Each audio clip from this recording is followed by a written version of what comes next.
following scenes that you are about to see were taken by Bill Bauman. These snow scenes were of snow that fell in March of 1965, which subsequently led up to the flood that we had later on in April. These are snow scenes around Bill Bauman's farm. The snow is so deep that they tunneled inside.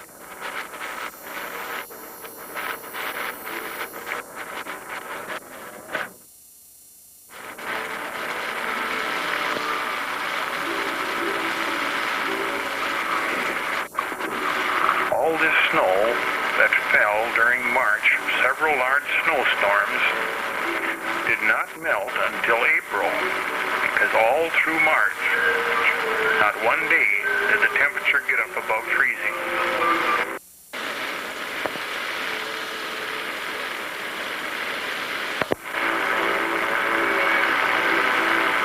This particular home, a lot of effort was put in to try to save it. You can see the size of the dike. There's Robert Muckenhern. You can see the children, how they're pitching in to help.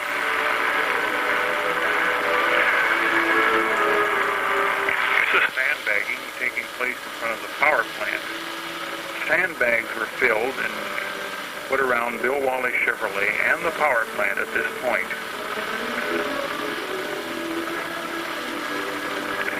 This is from the other direction. This is in front of Bill Wallish's garage.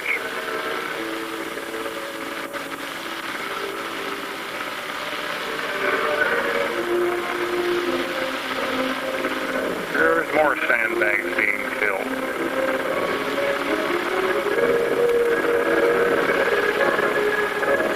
Thousands of sandbags were used during this flood in Delano.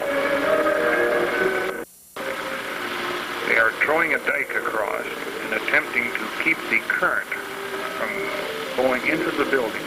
Because of the prediction that the water will be high, preparations are being made. Donald Schumacher packing the sandbags in place in front of Bill Wallish's garage. There's Robert Johnson carrying another sandbag. This is ice going down the river under the old bridge. The water is just touching the bottom girders. There's another load of sand. This is sandbagging operation around the creamery.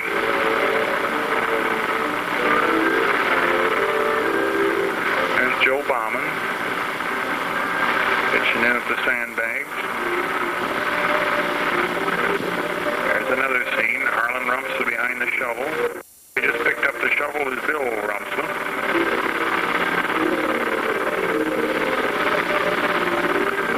You can see the height of the dike and sandbags that was put around the creamery in hopes to save it. And later on you'll see that this is all to avail. This is the evacuation of the Alan Merriman home.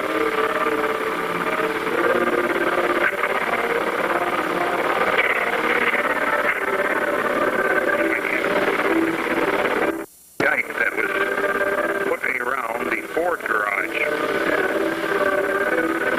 There was a dike of sandbags approximately 4 feet high. This is the completed sandbag operation around the Gordy Wetter home. All these sandbags were piled by hand. This is the dike as it's starting to be built along Main Street. There's a view across the river of the power plant.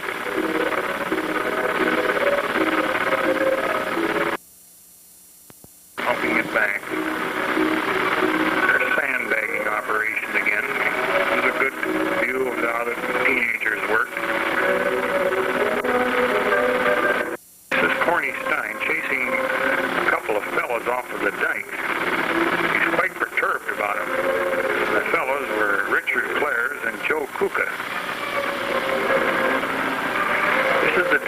discharge hoses from the pumps, pumping water that's seeping through the dike,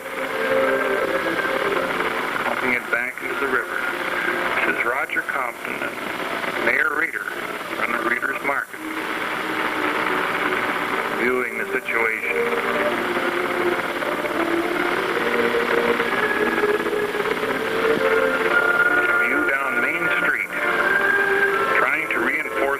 You can see how badly it's leaking.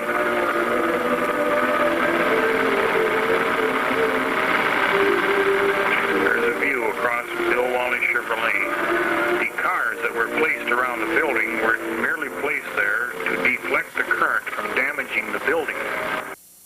These are a couple of fellows from the Army Corps of Engineers, which came into town to see what they could do to help. They are here discussing our problem with Mayor Reeder.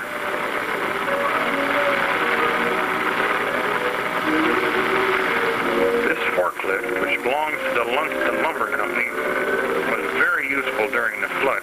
They used it to cart sandbags from one point to the other.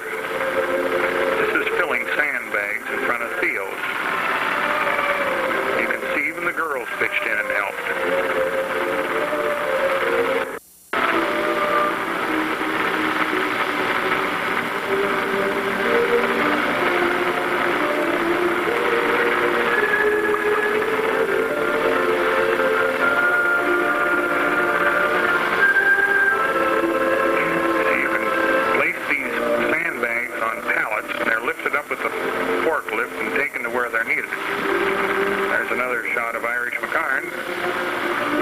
Across the river again to Bill Wally Chevrolet. These cars are almost covered with water now. This is at Highway 12. Traffic is still going through, but later on all traffic will be stopped. The water got too deep.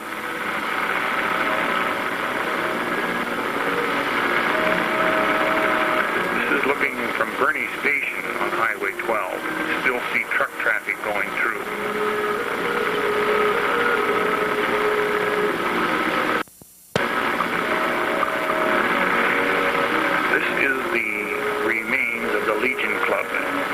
Burned during the night. If you look closely, you can still see it smoking. Everything was a total loss.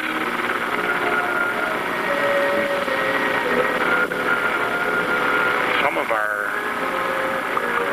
city employees were stranded in the power plant. They attempted to hold back the water, but ran out of gasoline for the pumps and had to give it up. So a Navy helicopter was called in.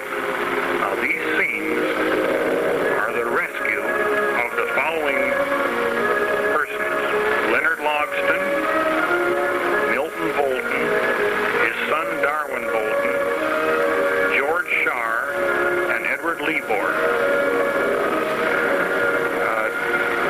Interesting to note how steady the helicopter pilot held this helicopter.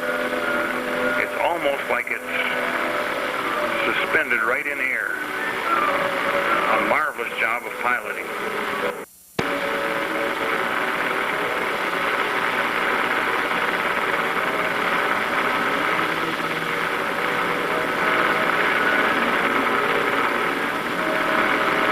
The last to go was Eddie Lebor.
almost in the windowsill. This is looking at the granite works. This is the dike that was placed up. Looking north is a red and white store. The Ford garage.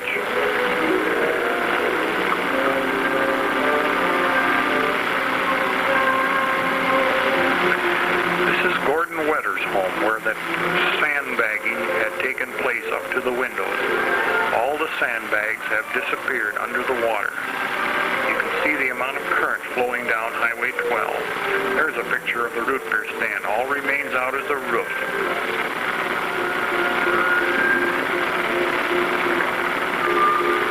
There's a front view of the Ford garage. The current was so strong that it tore out the front windows. This is a view of the McKinley Bridge. This is the Reuben Zabel's farm. His trailer house was, you can see in the background, in water. This is Highway 12, looking from in front of the bus garages of Stalky's, looking into town. Now this is a boat trip that we took around the park. These are some homes. It shows how badly flooded they really were. There's Clarence Bruin's home.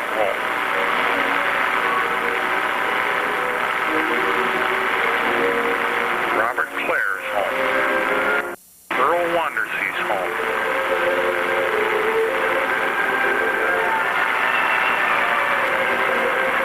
There's some boys returning from the disposal plant. Nelson in front of his home. River Street, most appropriately named. This is Joseph Lyric's home. Della Brandenburg's. Another beautiful home in water. We're actually taking a boat right down our main street. That's what we're doing. This is in front of St. Joseph Church, looking toward Delano. That home you see to your right is Larry Stein's. This is a new addition of St. Joseph Church. Although water did not get on the main floor. This is the old Huntsman house. See the depth of the water by the car that was left in the driveway.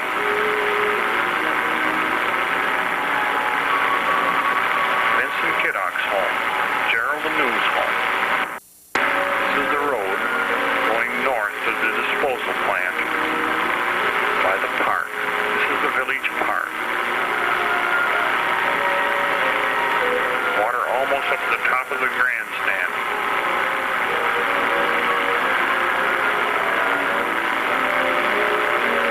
We are now going through the park with a boat. This is the top of the beer stand.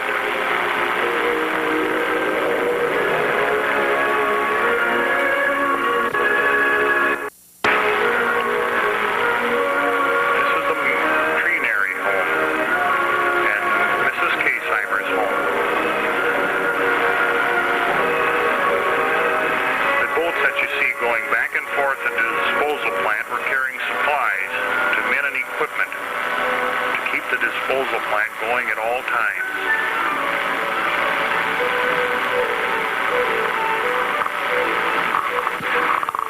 This is part of the pumping operation at the disposal plant. The man you see is Leonard Logson. Wherever there's action, Lynn will be there. He'll never forget his fight either.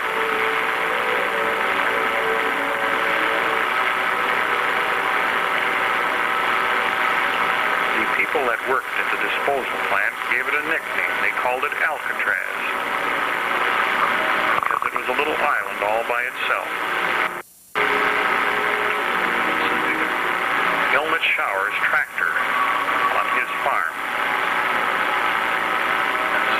These pictures are of the buildings of Helmut Shower's. His home, his outbuildings, his barn, silo. The corner of 4th and Maple. the sign. William Wiegert home.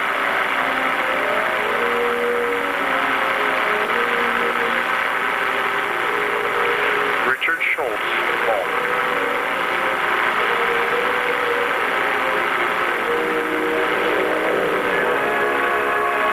Elmer Whittam's home. Water almost to the top of the windows. Home TV. No business today. This is David Gaulis. He was your pilot on this boat trip that we just took. Landing at Deuce's Donkey.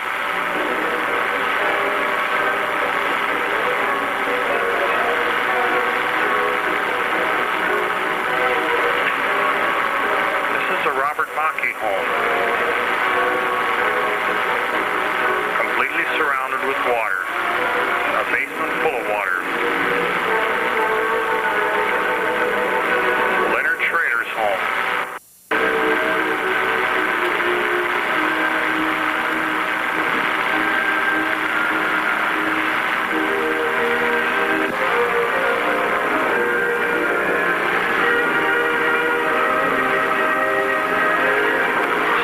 Operation of the Red and White store. A great deal of effort was put into saving this store, and actually they won. So it was actually worth it.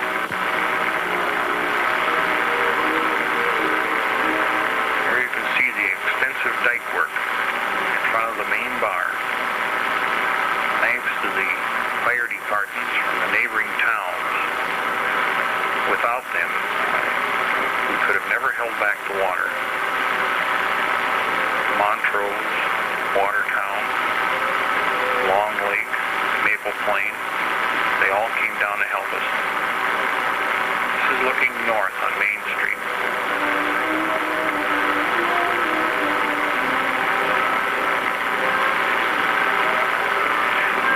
This is the Richard O'Brien home.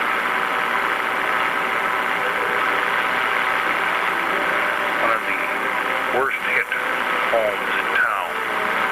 Water up almost to the top of the windows.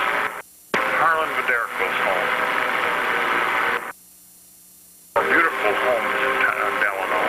The Arthur Gaulis home. He has since thought of moving his home out, but it still remains. This is Tony Boyce's home. Another beautiful home along our river. Baldus' home. Alan Merriman's home. Robert Gross's home. And in the background, Peter Neeson's home. This is the bridge at Highway 12. No traffic moving. The water is too deep and too swift. This is the water coming up on the north side of the bridge. You can see how strong the current is, how it churns and boils. Looking down Main Street from the railroad bridge. Very good view of the dike.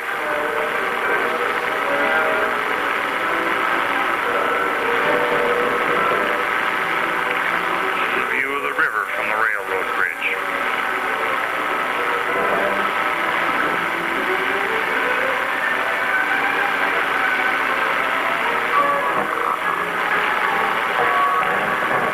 South on Highway 12 in front of Charlie Muchko's store and the root beer stand. Pictures that you are about to see were taken from an airplane. Your pilot on this trip was Donald Schumacher. These pictures were taken south of Wilmer at Lake Lillian, which is the source of the South Fork of the Crow River. You'll notice that wherever you look, there's water. This is an aerial photograph of Lake Lillian, the town of Lake Lillian. In the background, the white is Lake Lillian itself, which is the source of the river. Trying to follow it down, as I said before, it was very difficult because because water was everywhere.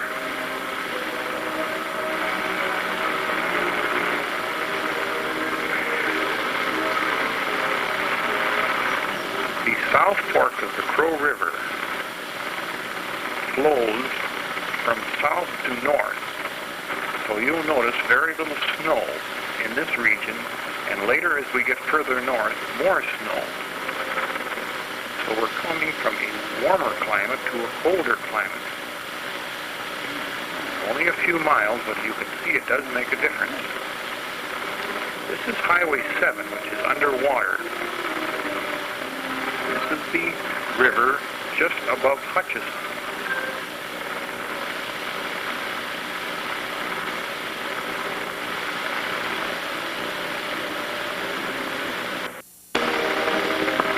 See this road, you can see it through the water, but it's actually submerged.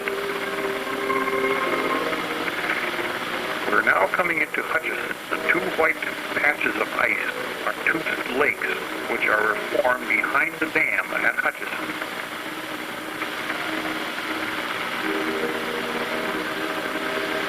Right on the edge of the town of Hutchinson. Now this is Hutchinson here. We are flying over now.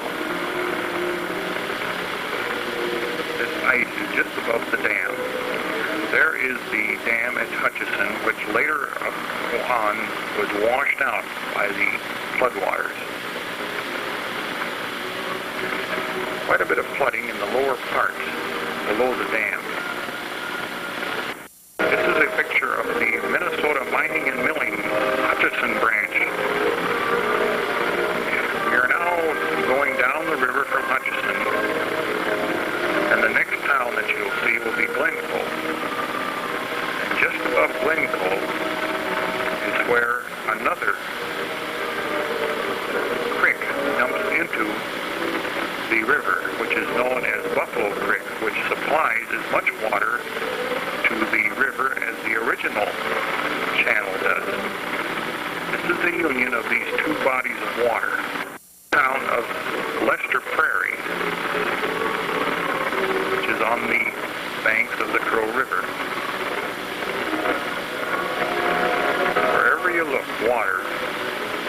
And all this water eventually had to pass through Delano on its way to the Mississippi.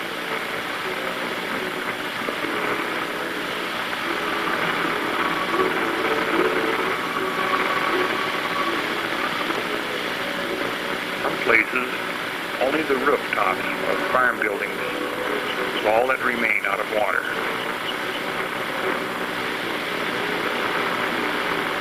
Wherever the sheltered areas, you'll notice snow still remaining. Here is one farm completely isolated by water.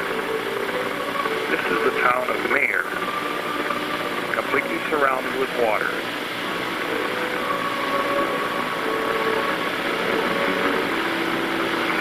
We are now on our way to Watertown, coming down the river.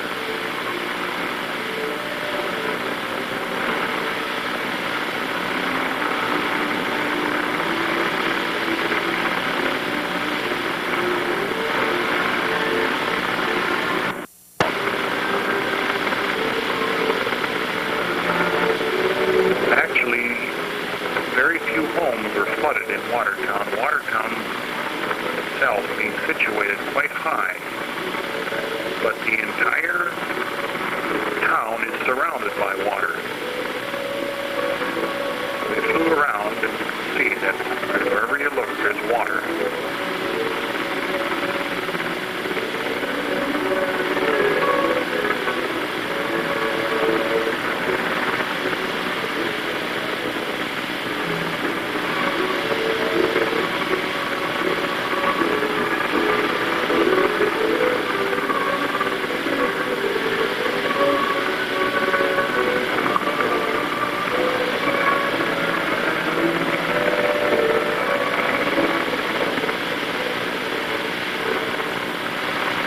At one point in Watertown, they feared the bridge was going to go out, but through extensive sandbagging, it was saved.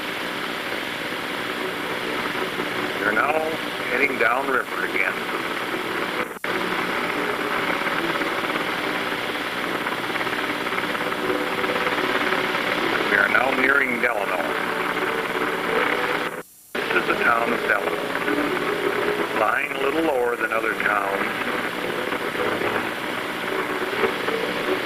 majority of the downtown district is flooded. These are some aerial pictures of the Bill Bauman farm. You can see in the woods the amount of snow.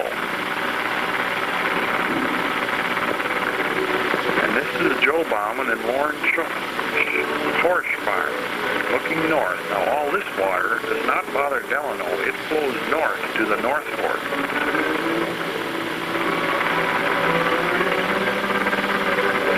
This is a good view of the woods, how it shelters and retains the snow.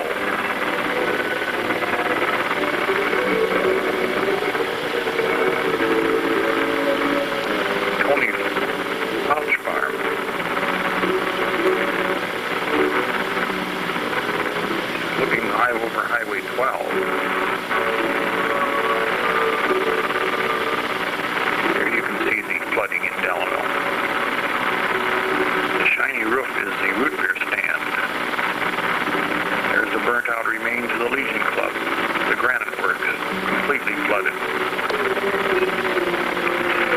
That is the disposal plant and the hangar for the aeroplanes.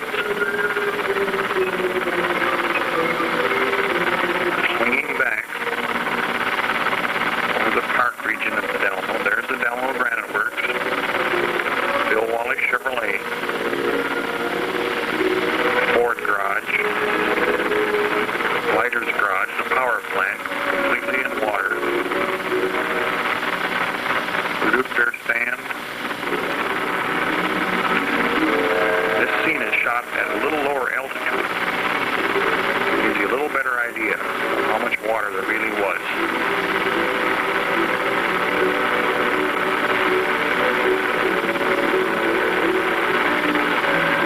There's a shot of the disposal plant.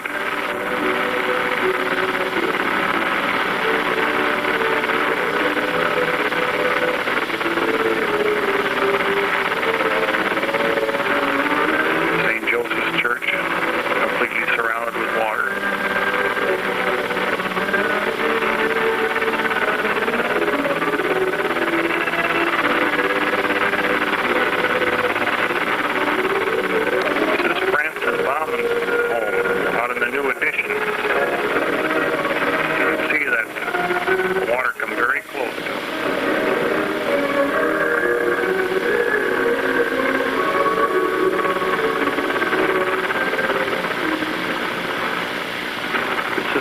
Down Main Street pretty well.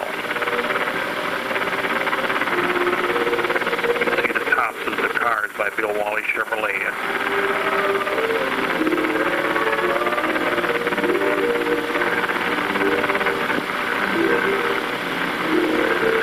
This is the Jim Bauman farm. At this point, the South Fork and the North Fork join to form one river.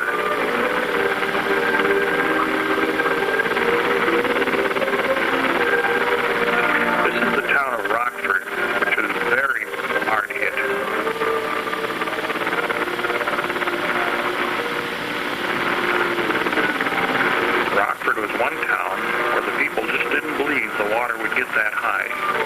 There is a view of the bridge which is washed out near Hanover. There's the Hanover Dam and Hanover itself.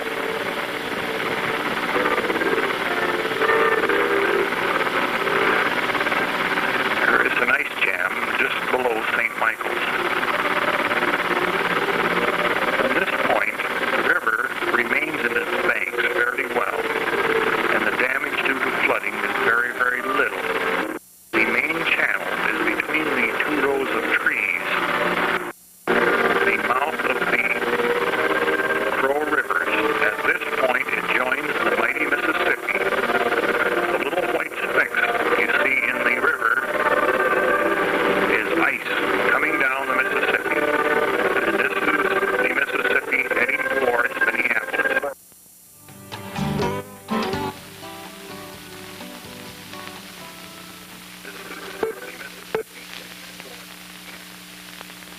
Spring in the Midwest usually means a melt of snow, a slow runoff of water, and moisture for the farming year ahead. But this is not a normal spring. The upper Midwest had record snows followed by sudden warm temperatures, rain, a deadly combination that produces floods. In the rich farming community west of Minneapolis, Minnesota, water from snowmelt and rain runs into the Crow River that flows northward to the Mississippi River. On its way, the Crow cuts through the small town of Delano, Minnesota, population 1,800. Weather observer and police chief in Delano is Cornelius Stein. Each day he measures the Crow River, which usually flows 2 feet deep and 150 feet wide. On March 19th, Chief Stein was informed by Minnesota weathermen to prepare his community for record high waters. He went first to the town officials. Well, gentlemen, I have the latest report here from the Weather Bureau, and they tell us that our river is going to crest at approximately 19 feet. Warning, I think a good idea would be to take these houses that were in that 1952 flood and to warn all these people what's coming, because I don't think they realize that they're going to have as high water as we're going to have. Chief Stein began immediately, stopping at each home that he knew from past experience would be flooded. One of those he warned was 83-year-old Dick O'Brien.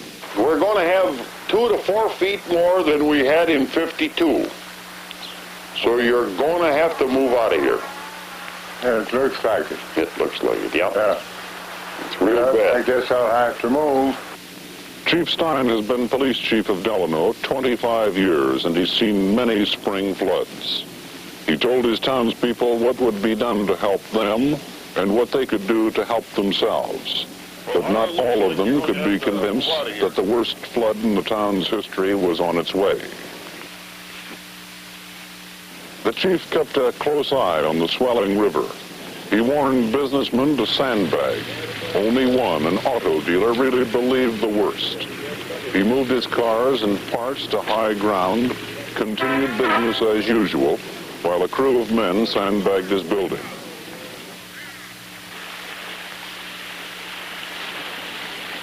A meeting was called to warn other Delano businessmen, but it wasn't until 2 days later that they began to take action.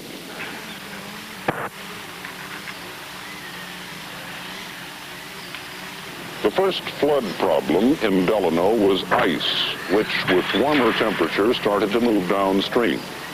In huge chunks, it bumped against the town's main footbridge, stopping the water flow. Before a crane and wrecking ball could break it up, cables supporting the bridge snapped. Evacuation of parts of Delano now began in earnest. Dick O'Brien, with water in the first floor of his home, collected some of his belongings and left.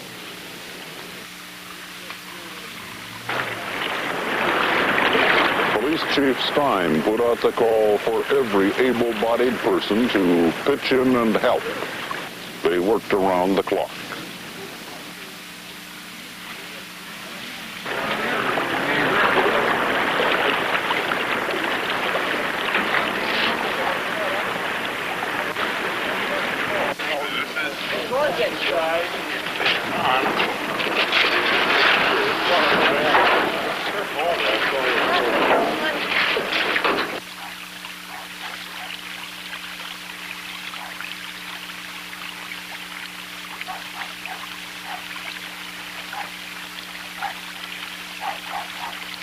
The volunteers of Delano built their sandbag dike to stop a 19-foot crest, only to find water invading the business section through some storm sewers.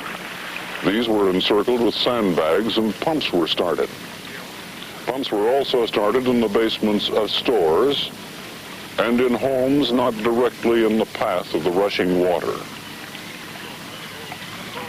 Many businesses had high water outside and managed to keep it there. But in all, a half of the homes in Delano were flooded. Some of them had water as high as the roof. The Delano powerhouse, located on the riverbank, was well sandbagged, but eventually was flooded and abandoned by its 7-man crew. Isolated by the water that moved too fast for a boat rescue, a Navy helicopter was called in to take the men to dry ground.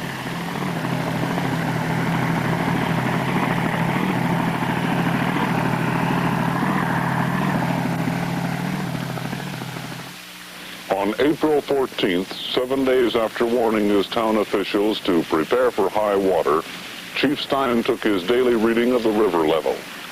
18 feet 4 inches, the highest ever recorded, almost exactly what the Weather Bureau had forecast. This was the crest of the flood. It held for 2 days before starting its slow drop. In a week, the 25,000 sandbags will be removed. By 3 weeks, the river will be back at its normal 2-foot depth. But it will be much longer before all the people of Delano, Minnesota can return to their homes and forget their fight with the river. Floyd Calber, NBC News, reporting.